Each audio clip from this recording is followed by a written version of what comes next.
අනුයි කනුයි දෙන්නගෙන් එක්කෙනෙක්ට ඉස්කෝලේක නැටුම් ටීචර් කෙනෙක් වෙන්න අවස්ථාව ලැබිලා. තරුණියක් කනුට කියපු කතාවකුත් කරලියට ඇවිල්ලා තියෙනවා.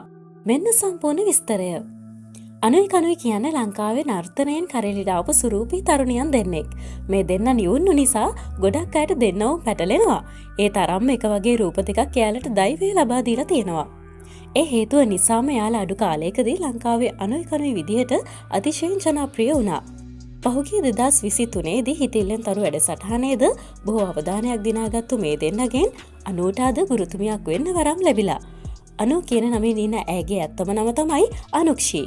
ඇත්තටම දැන් අනුක්ෂිම නෙවෙයි නැටුම් මිස් අනුක්ෂී. ඇය සමාජ මාධ්‍ය ඉගෙනුමේ සටහනක් තබමින් කියා සිටියේ ඇයට ගුරු වෘත්තිය ලැබුණු බවත් ඒ සඳහා ගරු මදාරා විදුහල්පති ගුරුතුමියටත් නර්තන විෂය බාර ගුරුතුමියටත් ස්තුතිය පුද කරන බවයි. මේ සමගම එක තරුණයක් ඒ සඳහා අදහස් දැක්වුවේ මේ විදිහට. ගැහණියෙක් වුණාම තැලෙන්න ඕනේ, පොඩි වෙන්න ඕනේ, බිඳෙන්න ඕනේ, වැටෙන්න ඕනේ. ඊට පස්සේ ලස්සන අවසානයක් ලැබෙනවා යනුවෙන්. අනුක්ෂිට ඔබත් ආදරේ නම් වීඩියෝ එක පහලින් ඔබේ සුබ පැතුමත් එක්ක කරන් යන්න. ඔබට සුබ දවසක්.